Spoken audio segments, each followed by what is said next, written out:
learning parts of speech. शब्दजाती. Noun. नाम. Noun have 5 types: proper noun, common noun, collective noun, abstract noun, material noun. Meaning in Marathi: विशेष नाम, सामान्य नाम, समूहवाचक नाम, भाववाचक नाम, पदार्थवाचक नाम. Pronoun. सर्वनाम.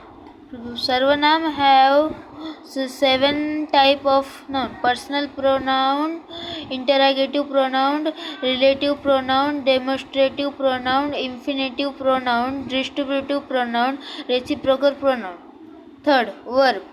Verb have 4 type of verbs: primary auxiliary verb, modal auxiliary verb, irregular main verb, regular main verb. Adjective.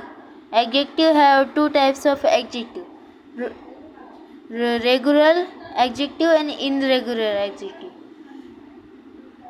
Fifth, adverb. क्रियापदे. Preposition. शब्दयोगी अव्यय. Conjunction. अभयावी अव्यय. Interjection. Thank you.